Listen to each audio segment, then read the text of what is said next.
Njombe Net Event 2026. Mwangalie uliyeka naye anafaa kuendelea kuwa naye hapo au anakuharibia hali ya hewa. Kama hana tabasamu mwambie tafuta kiti kingine. Halafu msalimie kwa ukaribu zaidi na kwa furaha. Salimianeni kabisa, hata kule vituoni kabisa mnaotufuatilia hapa, salimianeni kwa ukaribu kabisa wa hali ya juu. Karibuni katika mwendelezo wa masomo yetu ya familia.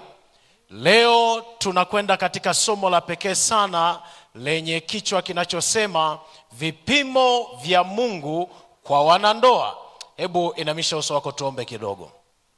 Baba mbinguni, muumbaji wa mbingu na nchi, ninakushukuru sana tena kwa wakati huu. Tunatamani kuzungumza habari ya ndoa zetu, ambayo ni taasisi muhimu sana ulioianzisha wewe. Tupatie utulivu wa kuelewa kwa undani, katika jina la Yesu Kristo, amen. Mbarikiwe sana mnaotufuatia kutoka katika vituo mbalimbali, kule Rushamba kwa Yusufu Rure, kule Ihanda kwa Musa. Mungu awabariki sana. Na leo mada hii wanandoa, kama mko ambao mmekaa pea mme na mke, itakuwa imependeza vizuri zaidi. Lakini kama mwenzi wako yuko mbali, mwambie akae karibu na runinga yake, maana somo la leo linahusu wanandoa sana.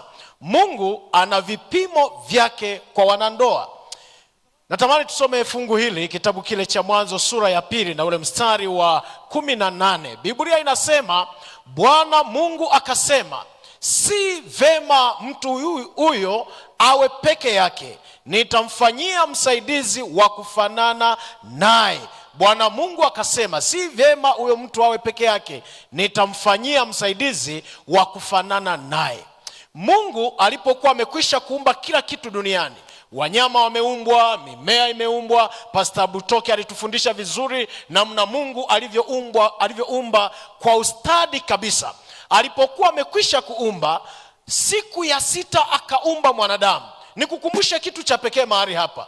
Kitabu cha Mwanzo sura ya 1 na ya 2, Mungu alipokuwa akikamilisha uumbaji, alikuwa akimalizia kwa kusema ni vema. Tazama kila alichokifanya ni chema, ni chema, ni chema. Lakini mambo yanabadilika anapofika katika ile sura ya 2, anapomuumba mwanadamu, anasema si vema. Hebu tutamke si vema.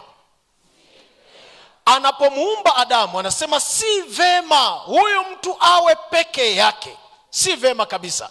Na kwa sababu hiyo Mungu analeta agenda ya kumwandalia mtu wa pekee. Mambo yanakuwa yamebadilika katika hiyo sura ya 2. Si vema mtu awe peke yake. Mungu akasema katika ile sura ya 1 mstari wa 26, kitabu cha Mwanzo, Mungu akasema, na tumfanye mtu kwa mfano wetu na kwa sura yetu, wakatawale samaki wa baharini na ndege wa angani na wanyama na nchi yote pia na kila kiumbe kitambaacho nchini.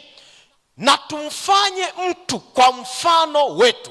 Mimi nabarikiwa sana na hili fungu la pekee, na wewe nakuomba likubariki. Kama kuna kitu cha kujivunia ni kujua kwamba uliumbwa kwa sura ya Mungu na kwa mfano wa Mungu. Haijalishi sura yako ikoje, haijalishi rangi yako ikoje, haijalishi kimo chako, umeumbwa kwa sura ya Mungu. Mwambie jirani yako, jikubali. Jikubali. Sasa Mungu anaposema na tumfanye, nisikilize vizuri, kuna kitu nataka kukigusia mahali hapo. Na tumfanye, Biblia inasema Mungu akasema ni umoja, halafu anasema na tumfanye. Maana yake wanakuwa katika wingi tena. Maana yake hapo kuna nafsi zaidi ya moja. Na ndipo hapo Pastor Baraka atatuambia vizuri kwamba Mungu katika nafsi 3, Baba, Mwana na Roho Mtakatifu. Kwa hiyo ikiwa Mungu ni Mungu wa urafiki, ni Mungu wa mahusiano, haishi peke yake, ana nafsi zingine, Baba, Mwana na Roho Mtakatifu. Na kwa sababu sisi tuliumbwa kwa mfano wake, na sisi hatupaswi kuishi peke yetu. Kama umenisikia sema amina. Yaani naongea na wewe nani, haupaswi kuishi peke yako kabisa hata kidogo. Sio mpango wa Mungu mtu mzima akae peke yake. Maana Adamu alipokuwa ameonekana ameumbwa amekamilika, akasema si vema Kuna vitu vinatia aibu kwenye dunia ya leo.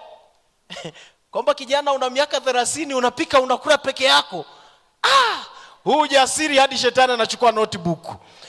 Yaani kabisa binti una ujasiri wa kwenda bucha na kununua samaki na una miaka 20 na 30 ukala peke yako. Na usivyo na aibu kaonja na chumvi. Si vema. Hili neno liwakerekete vijana ambao wamejifanya watawa, wameridhika kuishi peke yao. Mungu anasema si vema, haipendezi. Sasa Mungu anaweka vipimo kama ifuatavyo. Sasa nifuatilie vizuri. Unapoingia kwenye ndoa ni kipimo cha mambo matatu kwenye ndoa. Kipimo cha mambo matatu. Namba 1, ndoa ni kipimo cha uimara wa mahusiano yako. Tuna aina 2 za mahusiano kwa mwanadamu. Tuna mahusiano ya vertical relationship na tuna horizontal relationship.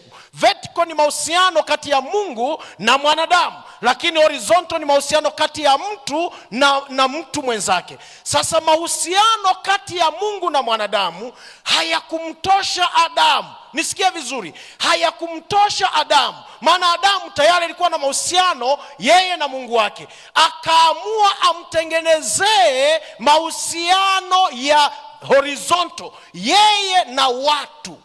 Sasa kipimo cha mahusiano ya yeye na watu akamletea mke ambaye ni Eva, ili kwa kuishi vizuri na huyo mtu, kwa kuishi vizuri na mwanadamu, ndipo Mungu ajue kwamba huyu mtu amenipenda vizuri. Maandiko yako mengi, Pastor Butoka atatufundisha vizuri kwamba ikiwa unataka kujipima, nisikie vizuri, ikiwa unataka kujipima kwamba wewe unampenda Mungu, angalia unavyowapenda wanadamu wenzako.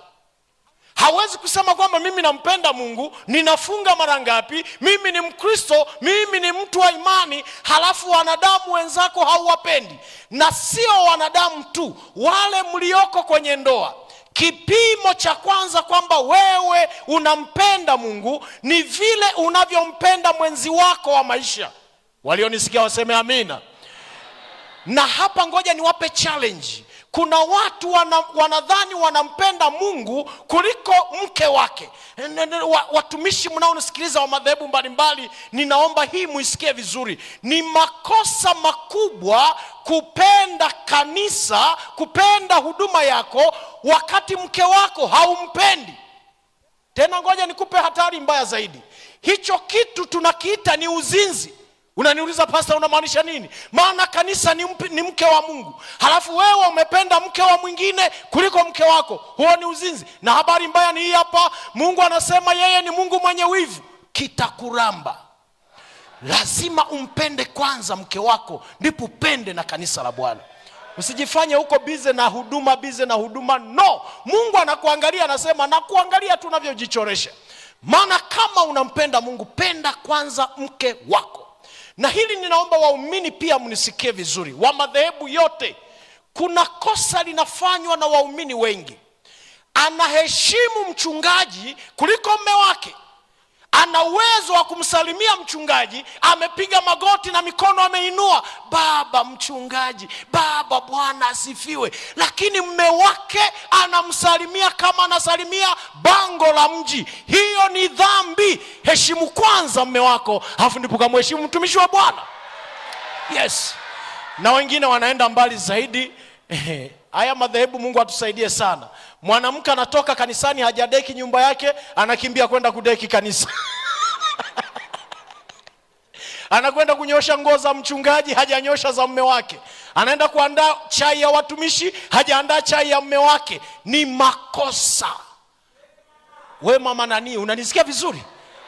Ni makosa makubwa. Na right, kama dunia ya leo, kauli zinazotolewa kwa watumishi tungezitoa na kwa waume. Nataka niwaambie hakuna mwanamume ambaye nataka niwaambie hakuna mwanamke ambaye angepigwa kwenye ndoa wala kuachika. Yaani unavyokwenda kwa mtumishi, umeenda kumtengea chakula, akimeza tu vibaya maji akataa kuparia, pole mtumishi, umeumia, nikuletee nini? Basi ungekaa karibu na mume wako naye ukampetipeti, hivyo dunia ingekuwa mbingu kwa jina la Bwana. Hicho kitu. Kwa hiyo sikiliza, ukitaka kumridhisha Mungu kwamba unampenda, ndio utafunga na kuomba, ndio utatoa zaka na sadaka, ndio utaswali mara 5 kwa siku. Lakini sikiliza, kipimo cha kwanza cha kumpenda Mungu, mpende mwenzi wako kwa jina la Bwana. Hicho. Tuna wanaume wengine nao ni pasua kichwa. Kanisani anatoa michango sana. Yaani wakisha sema tu ujenzi ameshatoa. Mimi nondo 10. Ila mke wake akiomba mahitaji hadi akafunge na kuomba.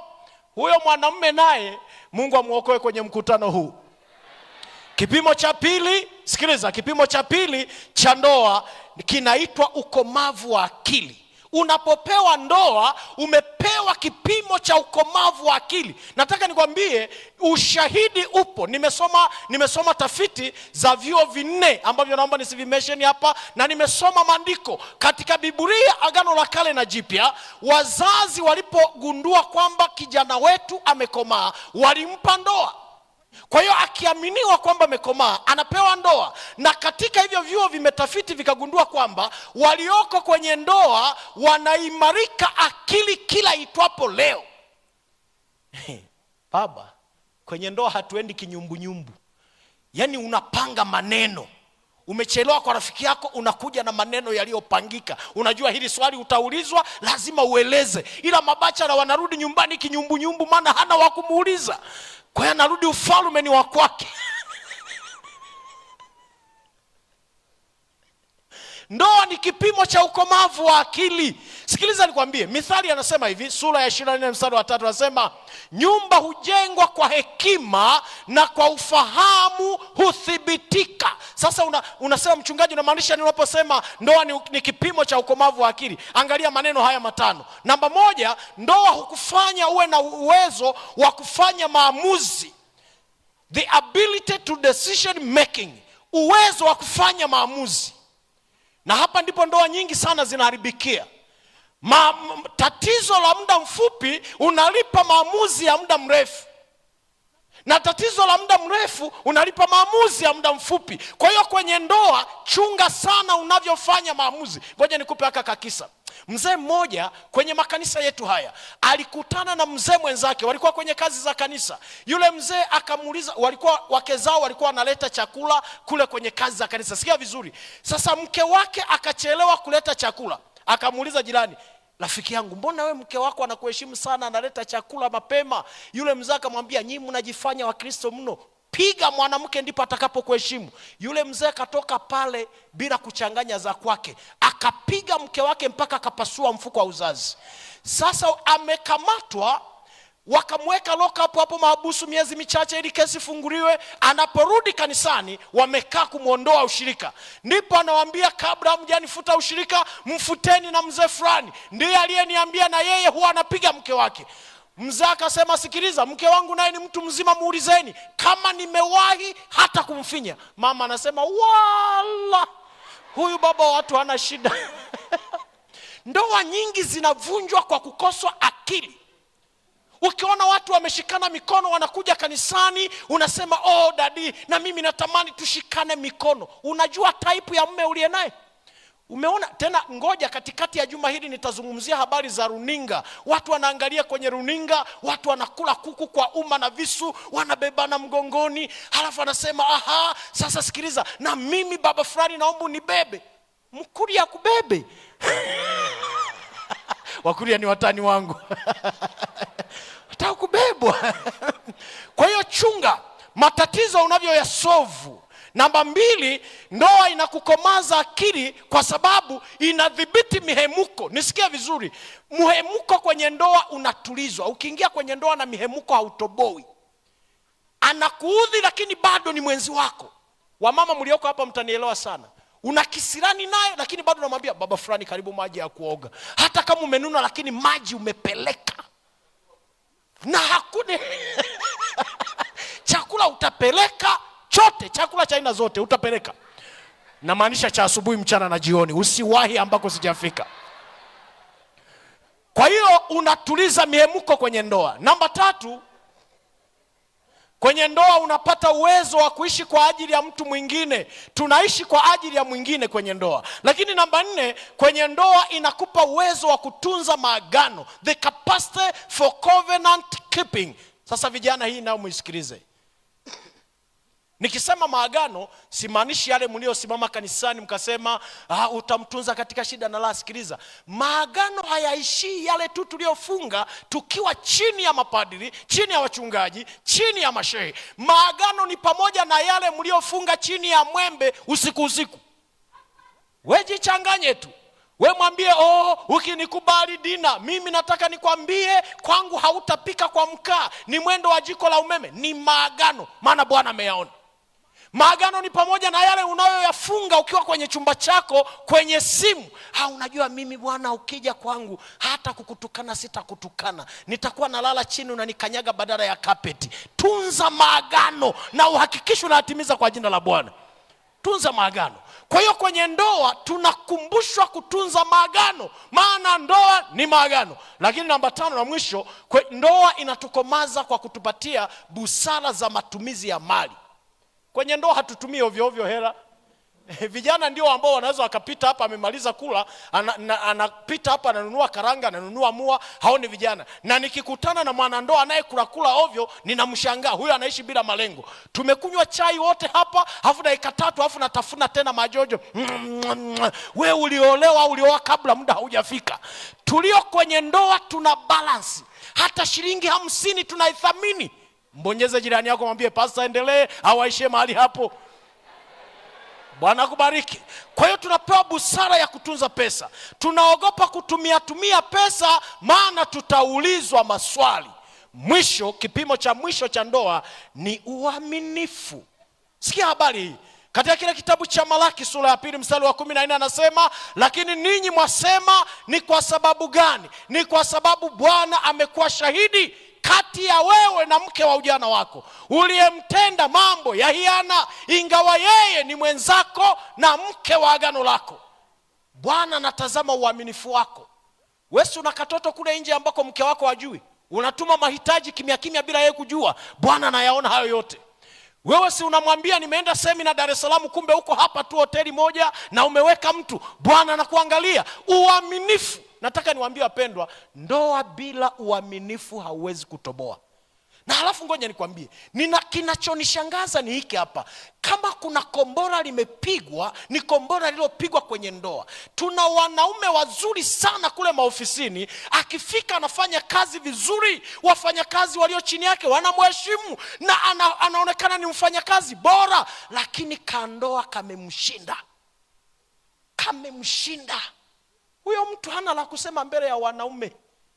Kwa sababu kipimo cha kwanza, wewe ni jasiri, wewe ni mtu mwenye akili ya hali ya juu. Hatutaangalia namna ulivyofaulu, tutaangalia jinsi unavyotunza ndoa yako. Hatutaangalia ofisi yako inavyokuona mfanyakazi bora kila mwaka. No, sikiliza nikwambie, sina ujasiri wa kuzungumza habari ya maendeleo ya kampuni, maendeleo ya ofisi, wakati familia yangu haijakaa vizuri. Ukiona mtu wa namna hiyo anafanya sanaa. Na ndio maana hata Biblia inaeleza, inasema mtu asiyeweza kuendesha familia yake anawezaje kuwaongoza watu? Ndoa. Wanandoa nipungieni mkono mlioko mahali hapa. Sasa sikiliza, ndoa itatutoa jasho, lakini tumo itatuliza tumo. Na ngoja niwape dawa wanaume, hii muichukue. Kwenye ndoa leo, wale mnaojifanya mabouncer, katika wiki jao nitawaambia, acha kupiga mke kwenye ndoa, utalala gerezani bure. Umekorofishwa, nenda kule bafuni, kalie kabisa serious. Ukimaliza nao wa uso, halafu rudi nyumbani. Tena tegeshea watoto wameenda shule, nenda kalie kabisa kwa nguvu zote. Wachumba mnaokwenda kuingia kwenye ndoa, usioane na mtu ambaye sio mwaminifu kwa Mungu ukadhani atakuwa mwaminifu kwako. Hakatoi zaka na sadaka, unategemea katakupa matumizi. Niite mbwa akikuletea matumizi. Simameni tuombe. Hakuna asiyetoa zaka atakayetoa matumizi. Mfanye mwenzi wako au mwaminifu kwa Bwana, atakuwa mwaminifu kwako kwa jina la Bwana. Mungu wetu tusaidie tunapokwenda kuangalia vipimo hivi, kuvitendea kazi kwa jina la Yesu Kristo. Amen.